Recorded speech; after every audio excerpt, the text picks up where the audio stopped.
Salut tout le monde. Alors c'est dans cette grisaille ambiante et dans ce froid que je vous fais une petite vidéo en marchant pour tenter de vous donner quelques conseils, quelques astuces très humbles sur une question qu'on m'a plus d'une fois posée par le passé et qu'on me pose encore de temps en temps. Donc je me suis dit que ça pouvait faire un sujet de vidéo sympathique. Cette question c'est: mais comment fais-tu pour trouver, pour nous présenter, pour nous parler de mangas comme ça méconnus, de mangas de niche, des éditeurs dont on n'a jamais entendu parler, etc.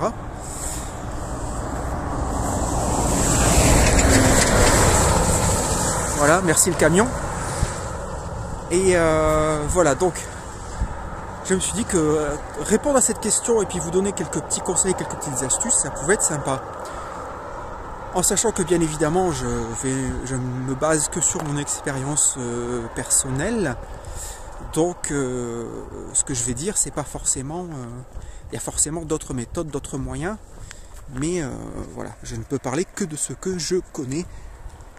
Voilà, voilou. Donc, tout d'abord, le mot d'ordre qui va vous paraître évident, c'est que pour découvrir, pour trouver des nouveaux auteurs, enfin je ne veux pas dire nouveaux, des auteurs, des mangas, des éditeurs dont vous n'avez jamais entendu parler, bien évidemment, il faut être curieux.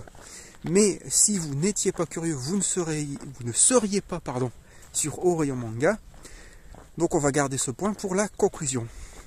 Alors, première astuce, premier conseil, pour découvrir des choses comme ça, qui sortent un peu des sentiers battus, ou que vous ne connaissez pas. Alors c'est une méthode très chronophage, chronovore, je ne sais pas quel est le bon terme. Eh bien c'est tout simplement d'aller sur Google et de taper par exemple liste éditeur manga et d'aller chercher des éditeurs dont vous n'avez jamais entendu parler en ce qui concerne les mangas. Donc sortir de la sphère en fait des éditeurs manga très connus type Glénat, Pika, etc. Et aller visiter les sites de ces éditeurs que vous ne connaissez pas. Alors ça peut être Cornelius, ça peut être le Lézard Noir, ça peut être Atrabile, ça peut être Philippe Piquet et bien d'autres. Et moi personnellement, c'est une chose que j'ai faite assez souvent par le passé. Je me souviens par exemple, vaguement on va dire, avoir découvert que Philippe Piquet faisait des mangas, chose que je ne savais pas du tout il y a quelques années. Parce qu'évidemment, il y a des éditeurs qui ne font pas que du manga. Philippe Piquet par exemple. Donc ce sont des éditeurs qui ne vont pas forcément beaucoup communiquer sur leur catalogue manga qui souvent est très restreint. Il n'en reste pas moins que voilà, ce sont des éditeurs qui sont là, qui proposent des titres. Et donc c'est une méthode, comme je disais, qui va demander pas mal de temps. Mais en gros, dans l'idéal, il faudrait faire éditeur par éditeur et aller voir leurs offres. Vous pouvez également utiliser des applications type Manga Collect qui recensent quand même beaucoup d'éditeurs. Et là encore, ça prend beaucoup de temps, mais encore une fois, vous allez vous retrouver avec une liste d'éditeurs. Vous les faites un par un. Vous allez voir les mangas qu'ils vous proposent. Et puis après, c'est à vous à faire votre sélection. Donc ça, c'est une première chose. Ensuite, ce que vous pouvez faire, ce sont des recherches par thème ou par thématique.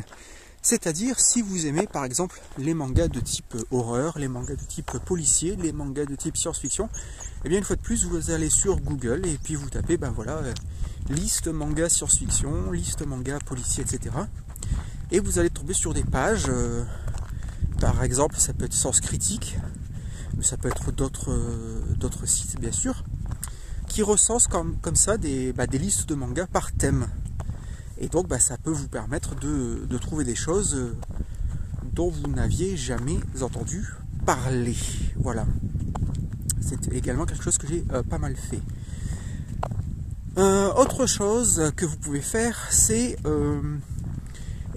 aller faire des recherches par auteur. Alors vous allez me dire, oui mais attends, comment tu veux qu'on aille chercher des auteurs si on n'en a jamais entendu parler? Alors, la petite astuce, la petite méthode, c'est de prendre un auteur déjà très connu, même si vous ne l'avez pas lu. Je vais prendre un cas d'école, Osamu Tezuka, Et puis vous allez tout simplement lire sa page Wikipédia. Pourquoi? Parce qu'en faisant ça, forcément, Wikipédia va vous donner plein de liens, plein de pistes vers d'autres auteurs qui à un moment ou à un autre ont été liés avec Tezuka. Donc par exemple, si vous allez sur Wikipédia, sur la page de Tezuka, bon, j'ai pas vérifié avant de faire cette vidéo, mais je suis à peu près sûr qu'il va y avoir la mention Gekiga qui traîne quelque part. Donc vous allez vous dire Gekiga Kezako. Je ne connais ni d'Ève ni d'Adam. Donc boum, vous cliquez sur Gekiga, vous arrivez sur la page du Gekiga, vous vous renseignez. Cette page-là va vous donner des noms d'auteurs. Boum, vous cliquez sur les noms d'auteurs, vous vous renseignez. Et puis c'est à vous, encore une fois, d'être curieux et de prendre les auteurs un par un et d'aller voir quels sont les mangas dont on dispose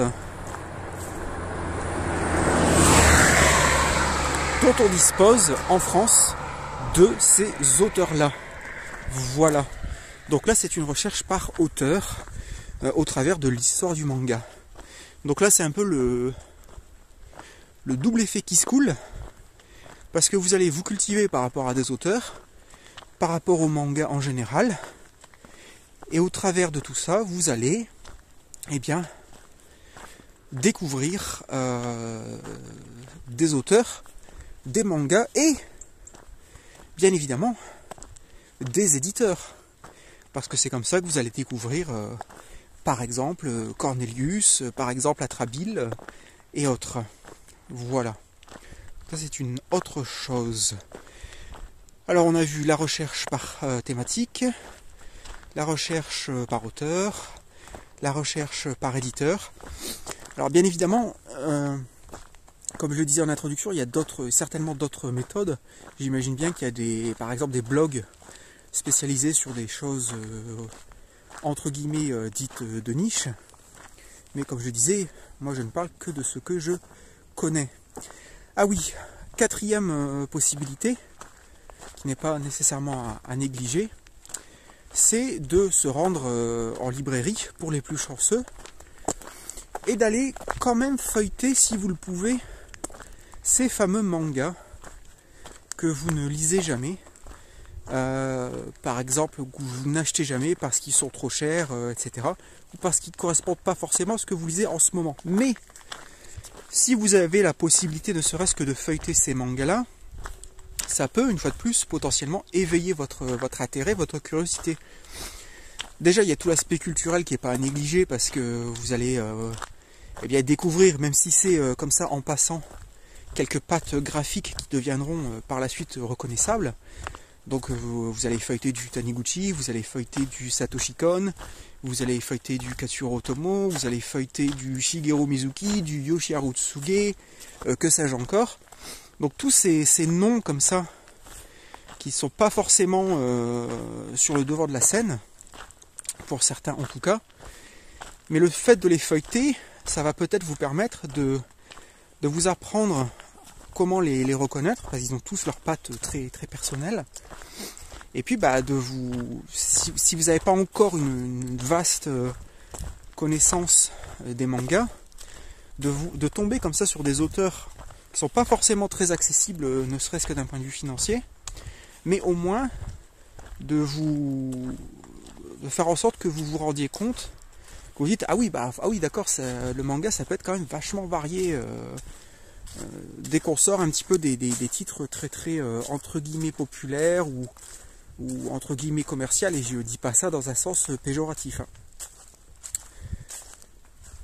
Donc voilà, donc ça c'est la quatrième possibilité, quatrième moyen, donc les librairies et tout ça.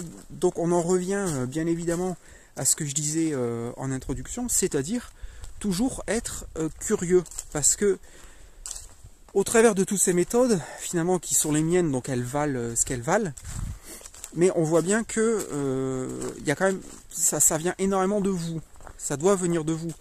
Ça va pas être tous les jours que vous allez voir sur les réseaux sociaux des mises en avant, des pubs avec des grosses guillemets pour des titres ou des auteurs considérés comme de niche, parce qu'il faut aussi garder à l'esprit que beaucoup de ces titres, ils appartiennent à des éditeurs, souvent des petits éditeurs entre guillemets, qui n'ont pas une machine marketing énorme à leur disposition. Donc ils peuvent pas envoyer par exemple de kit presse aux youtubeurs, aux blogueurs, aux journalistes. Ils n'ont pas forcément des personnes dans leur structure voilà, qui sont dédiées au marketing, etc. Ces gens-là, il faut les payer, donc c'est compliqué.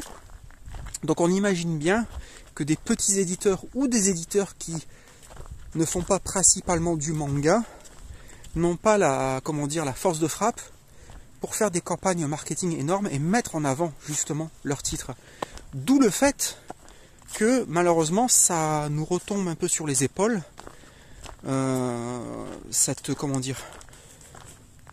cette nécessité d'être curieux et d'aller faire le taf soi-même d'une certaine manière. Donc voilà, on en revient à ce que je disais au tout début, donc être curieux, chercher. Allez, un petit bonus, une petite 5e méthode, c'est quelque chose que par le passé j'ai aussi fait plus d'une fois. Alors je ne sais pas si ça se fait beaucoup encore aujourd'hui, mais avant, les éditeurs en fin de volume, ils mettaient souvent des pubs entre guillemets pour d'autres séries de leur catalogue. Alors ça pouvait être des séries d'auteurs différents ou ça pouvait être des séries du même auteur. C'est-à-dire chez le même éditeur, voici d'autres mangas du même auteur. Donc en gros, si vous avez aimé le manga que vous venez de lire, eh ben, vous pouvez acheter ou lire ces mêmes mangas du même auteur chez le même éditeur. Donc ça, moi, j'ai découvert pas mal de titres par le passé de cette manière-là. En fin de volume, je regardais les couvertures de ce qui était mis en avant. Et je me disais, bah tiens, ça m'intéresse, allons voir ce que c'est, quoi. Pour les gens qui parlent anglais, voire d'autres langues, pensez également à tous les sites anglophones qui parlent de manga de niche. Il y a des sites entiers dédiés justement au Gekiga. Le Gekiga est quand même assez populaire chez les anglophones. Donc il y a pas mal de sites, de blogs par rapport à ça. Donc voilà, il n'y a pas une seule méthode, il n'y a pas une seule manière. Il y a plein de choses à garder en tête. Mais j'insiste très très lourdement et je vais me répéter volontairement. Il faut vraiment, si vous voulez découvrir des choses, encore une fois, qui sortent des sentiers battus, il faut vraiment savoir être curieux et il ne faut pas attendre que ça vous tombe tout cuit dans le bec. Il ne faut pas vous attendre à vous balader sur Instagram ou Twitter et à voir en pagaille des images de titres de Yoshihiro Tsuge par exemple, ou même encore de son frère Tadao Tsuge, alors là on n'en parle même pas, qui d'ailleurs n'est pas encore édité en version française. Espérons que ça le sera un jour.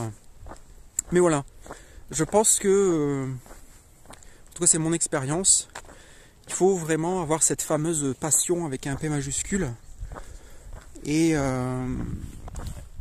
encore une fois, il ne faut pas attendre qu'on vienne nous amener tout cuit ces éditeurs méconnus, ces auteurs méconnus, ou peu édités, ou peu plébiscités, peu mis en avant. Il faut aller chercher.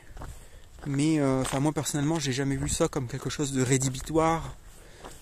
Tout au contraire, hein, c'est toujours pour moi un très très grand plaisir de découvrir des auteurs, à plus forte raison si derrière je vais beaucoup apprécier leur travail. Enfin, je me souviens très bien quand j'ai enfin lu Tatsumi par exemple, Une vie dans les marges, quand j'ai enfin lu Vie de Mizuki, de Shigeru Mizuki bien évidemment, ça a été à chaque fois des claques monumentales. Et quand on les lit, enfin en tout cas moi quand je les ai lus, j'ai compris en fait pourquoi ce sont des noms en fait qui reviennent comme ça souvent dans les conversations des spécialistes entre guillemets, des lecteurs un peu plus aguerris. On comprend pourquoi on entend tout le temps ces noms de Mizuki, Tatsumi, Tsuge, pourquoi ça revient. Pourquoi quand on lit des biographies d'autres auteurs plus récents, pourquoi ces auteurs-là, en fait, ils font souvent des références à ces auteurs, à leurs aînés, en fait. Pourquoi ils parlent de l'affluence de Tsuge, pourquoi ils parlent de l'affluence de Mizuki. On comprend, en fait. On comprend quand on lit les œuvres. Parce que c'est difficile d'être déçu, à mon humble avis, par Une vie dans les marges ou par Vie de Mizuki, par exemple. Après, les goûts, les couleurs, bien sûr. Bref, j'ai beaucoup parlé. Le mot d'ordre, c'est rester curieux comme d'habitude. Et puis aller chercher les éditeurs. Ne pensez pas qu'en France, il y a une dizaine d'éditeurs manga qui se partagent le gâteau. Ils sont beaucoup plus nombreux que ça. Encore une fois, je vous invite, si vous avez l'application Manga Collect, il y a un onglet en haut à droite, éditeur. Vous pouvez cliquer dessus et vous verrez la liste, à mon avis, non exhaustive d'éditeurs en France qui éditent du manga. C'est impressionnant. C'est des dizaines et des dizaines. Donc on est très loin en fait de l'image, je pense, que les réseaux sociaux, qu'Internet en général nous donne, d'avoir comme ça une grosse dizaine d'éditeurs qui se battent en duel. Non, il y en a beaucoup plus que ça en fait. Mais encore une fois, il faut aller les chercher. Et bien voilà, c'est tout pour moi pour cette fois. J'espère en tout cas que cette vidéo vous aura fait passer un bon moment potentiellement. J'espère que vous aurez peut-être appris au moins une chose. C'était le but de cette vidéo. Voilà, et puis bien évidemment, hein, après il y a quand même des gens, autant dans les blogs, sur YouTube et sur les réseaux sociaux, ça existe quand même, bien sûr. Hein, ça existe des gens qui vous font découvrir des choses.